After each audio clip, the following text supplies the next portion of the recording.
भारत माता की, भारत माता की, छत्रपती शिवाजी महाराज की, धर्मवीर छत्रपती संभाजी महाराज की, भारतरत्न डॉक्टर बाबासाहेब आंबेडकरांचा, भारतरत्न डॉक्टर बाबासाहेब आंबेडकरांचा। जय श्रीराम, जय श्रीराम। मंचावर उपस्थित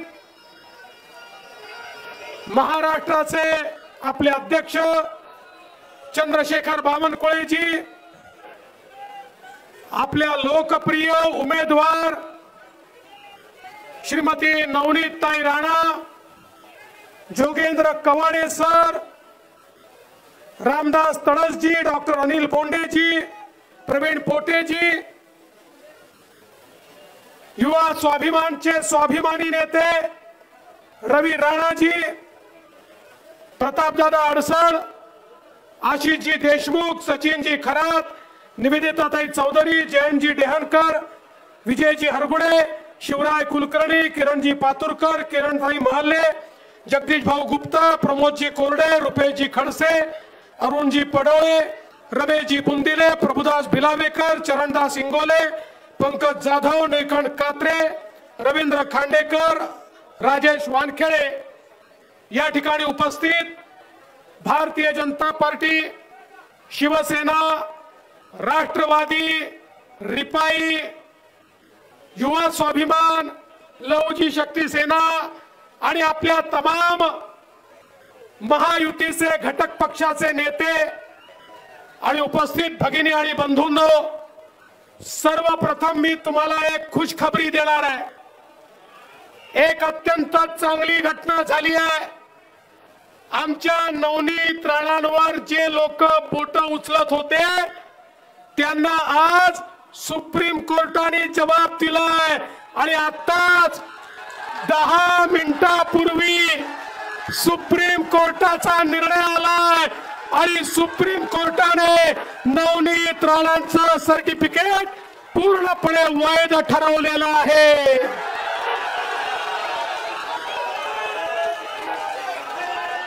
सुप्रीम कोर्टामध्ये 80 वर्षापूर्वीचे 300 डॉक्युमेंट मांडण्यात आले होते आणि ते डॉक्युमेंट वैध ठरवून सर्वोच्च न्यायालयाने सांगितलं की नवनीत राणांना दिलेलं जे सर्टिफिकेट आहे ते योग्य आहे, ते खरं आहे आणि सत्याचा विजय झालेला आहे। आणि जे लोक पोपटासारखे बोलत होते त्यांच्या थोबाडात झापड बसलेली आहे।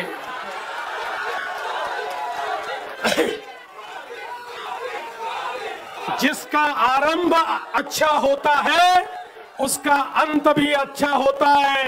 अरे फॉर्म भरायच्या दिवशी सुप्रीम कोर्टाचा आशीर्वाद मिळाला आणि काउंटिंगच्या दिवशी जनतेचा आणि मोदी साहेबांचा आशीर्वाद मिळून नवनीत राणा प्रचंड मताने या ठिकाणी खासदार होणार आहेत। याबद्दल आता कोणाच्या मनामध्ये शंका नाही। अनेक लोक अनेक गोष्टी बोलतात। मी तुम्हाला रवी राणाजी एवढंच सांगतो, परिंदों को मिलेगी मंजिल एक दिन, ये फैले हुए उनके पंख बोलते हैं। परिंदों को मिलेगी मंजिल एक दिन, ये फैले हुए उनके पंख बोलते हैं और वही लोग रहते हैं खामोश अक्सर जमाने में जिनके हुनर बोलते हैं। त्यामुळे जे बोलतात त्यांना उत्तर देऊ नका। अरे तुम्हारा हुनर तो अमरावती ने देखा है, अमरावती ने तुम्हाला पाहिलाय। दीन दलित गोरगरीब आदिवासी शेतकरी शेतमजूर ओबीसी अल्पसंख्याक सगळ्यांची सेवा करताना 5 वर्ष अमरावतीने तुम्हाला पाहिलाय। त्यामुळे कोणी तुमच्यावर दूषण दिली तरी देखील चिंता करू नका। केवळ मत मागा, जनतेचा आशीर्वाद मागा। तुमच्या पाठीशी पुण्याई आहे, नवनीतच्या पाठीशी पुण्याई आहे। अरे नवनीतला तर या ठिकाणी प्रत्यक्ष बजरंग बलीचा आशीर्वाद प्राप्त झाला। देशामध्ये एक व्यक्ती दाखवा की भारतामध्ये ज्यांनी हनुमान चालीसा म्हणतो म्हटलं आणि 14 दिवस जेलमध्ये राहावं लागलं। या महाविकास आघाडीला आणि उद्धव ठाकरेला मला विचारायचं आहे, उद्धव ठाकरेजी सांगा, हनुमान चालीसा भारतात म्हणायची नाही तर काय पाकिस्तानामध्ये जाऊन म्हणायची? आणि यांची नियत कशी आहे बघा, महिलांच्या प्रति यांची नियत कशी आहे बघा।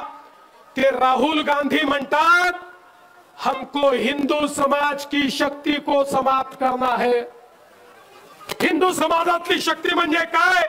माझी आई अंबाबाई ही हिंदू समाजातली शक्ती आहे, दुर्गा माता हिंदू समाजातली शक्ती आहे। या ठिकाणी बसलेली सगळी मातृशक्ती ही खऱ्या अर्थानं आम्ही शक्ती मानतो। आमच्या मातृशक्तीला, आमच्या अंबाबाईला, आमच्या दुर्गा मातेला समाप्त करण्याचा प्रयत्न राहुल गांधी करतायत। राहुलजी एवढंच लक्षात ठेवा, अरे तुमच्यासारखे कित्येक आले आणि चालले गेले, पण या शक्तीला कोणी संपवू शकलं नाही। कारण या देशात नाही तर पृथ्वी तलावर एक एक माणूस जन्माला येतो, तो केवळ आणि केवळ शक्तीमुळे जन्माला येतो। आई रूपी शक्ती त्याला जन्माला घालते, म्हणून तो या ठिकाणी जन्माला येतो। छत्रपती शिवराय तयार झाले कारण आई जिजाऊंची शक्ती त्यांच्या पाठीशी होती। आमची शक्ती आई जिजाऊ आहेत, त्यामुळे अशा प्रकारे शक्ती संपवण्याचा प्रयत्न करणारे राहुल गांधी असतील किंवा हनुमान चालीसा म्हटली म्हणून 12 तास उभं ठेवून त्या ठिकाणी 14 दिवस जेलमध्ये ठेवून एका महिलेला पाण्याविना आणि बाथरूम विना उभं ठेवणारे हे महाविकास आघाडीचे नेते असतील, हे संपतील पण आम्हाला ते संपवू शकणार नाही, हे सांगण्याकरता या ठिकाणी मी आलो आहे। बंधू भगिनींनो, ही निवडणूक नवनीत राणांची नाही, ही ग्रामपंचायतची महापालिकेची निवडणूक नाही, ही निवडणूक देशाचा नेता निवडण्याची निवडणूक आहे। देशाचा प्रधानमंत्री कोण असेल, देशाचं नेतृत्व कोण करेल, कोण या देशाला मजबूत करू शकतं, याची ही निवडणूक आहे। आणि या देशाच्या जनतेने ठरवलाय या देशाची कमान मोदीजींच्याच हातामध्ये द्यायची। तिसऱ्यांदा मोदीजींना आपण निवडून देणार आहोत, कारण या देशामध्ये मोदीजींनी गरीब कल्याणाचा अजेंडा चालवला। एक असा प्रधानमंत्री ज्यांनी जात पाहिली नाही, धर्म पाहिला नाही, पंथ पाहिला नाही, भाषा पाहिली नाही। मोदीजींनी सांगितलं जात धर्म पंथ सगळं गरीब आहे, गरीब कुठल्याही जातीचा असो, गरीब कुठल्याही धर्माचा असो, गरीब कुठल्याही पंथाचा असो, मी त्याला घर देईन, मी त्याच्या घरी पाणी देईन, मी त्याच्या घरी वीज देईन, मी त्याच्या घरी गॅस देईन, मी त्याच्या घरी शौचालय देईन, मी त्याला कर्ज देईन, मी त्याला त्याच्या पायावर उभं करीन। आणि मोदीजींनी काय चमत्कार करून दाखवला, 10 वर्षामध्ये 25 कोटी गरीब हे गरिबी रेषेच्या बाहेर आले। जगाच्या पाठीवर मोठ्या मोठ्या अर्थशास्त्रांना जे जमलं नाही, ते चहा विकणाऱ्याचा मुलगा नरेंद्र मोदी पंतप्रधान झाल्यानंतर त्यांनी करून दाखवलं। 25 कोटी लोकांना गरिबी रेषेच्या बाहेर काढलं। जगभरातले अर्थशास्त्री म्हणतात हे कसं झालं त्यांना देखील समजत नाही, पण या ठिकाणी एक संवेदना होती, गरिबाकरता काम करण्याची इच्छा होती। जीवनातला क्षण आणि क्षण, रक्ताचा कण आणि कण हा गरिबाला समर्पित होता आणि म्हणून मोदीजी हे करू शकले। आज 25 कोटी लोक जे झोपडीमध्ये राहायचे, झोपडीमध्ये ते पक्क्या घरात राहतात मोदीजींमुळे। 50 कोटी लोक ज्यांच्या घरी नव्हता, पाणी दुरून आणावं लागायचं, घाणेरडं पाणी प्यावं लागायचं, 50 कोटी लोकांच्या घरामध्ये शुद्ध पिण्याचं पाणी पोचवणाऱ्या व्यक्तीचं नाव आहे देशाचे प्रधानमंत्री नरेंद्र मोदीजी। 35 कोटी लोक असे होते ज्यांना वीज मिळत नव्हती, त्यांच्या घरापर्यंत वीज पोचवण्याचं काम हे मोदीजींनी केलंय। आणि हे सगळं करत असताना एकीकडे गरीब कल्याणाचा अजेंडा, दुसरीकडे शेतकरी कल्याणाचा अजेंडा आणि तिसरीकडे महिला कल्याणाचा अजेंडा। रवी राणा, आता लक्षात ठेवा, पुढचा जमाना तुमचा नाही, पुढचा जमाना नवनीत राणांचाच आहे, कारण आता मोदीजींनी सांगितलंय। आता मंचावर बसलेल्यांनी लक्षात ठेवा, 2029 साली तुमच्यातले अर्ध्या लोक दिसणार नाही, अर्ध्या महिला या ठिकाणी बसल्या असतील, कारण मोदीजींनी सांगितलंय 2029च्या महाराष्ट्राच्या विधानसभेमध्ये 33% महिला आमदार आणि देशाच्या लोकसभेमध्ये 33% महिला खासदार, महिला राज मोदीजी आणणार आहेत। आणि म्हणून महिलांचा आशीर्वाद मोदीजींना। आज मोदीजींनी 31 कोटी महिलांना मुद्राचं कर्ज दिलं। 31 कोटी महिला पायावर उभ्या राहिल्या नाहीत, 31 कोटी परिवार पायावर उभे राहिले, कारण एक महिला जेव्हा पायावर उभी राहते ती आपल्या परिवाराला पायावर उभं करते।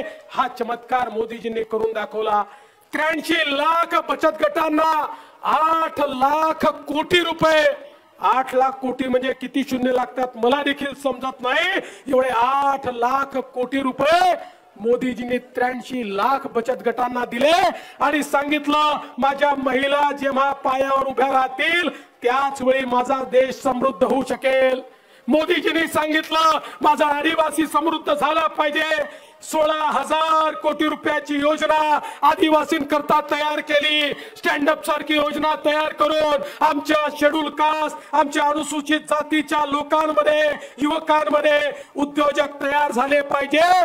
देशाच्या प्रत्येक ब्रँचला सांगितलं, जी ब्रँच बँक नाही, बँकेची प्रत्येक ब्रँच ती जर अनुसूचित जातीच्या तरुणांना त्या ठिकाणी लोन देणार नाही तर मी त्यांचा लायसन्स कॅन्सल करून टाकेन।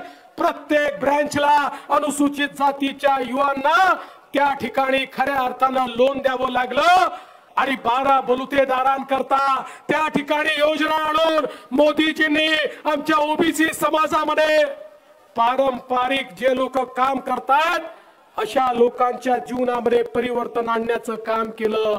आणि म्हणून बंधू भगिनींनो, प्रत्येक समाजाला, प्रत्येक घटकाला मोदीजींचा आशीर्वाद आणि मोदीजींची मदत मिळाली।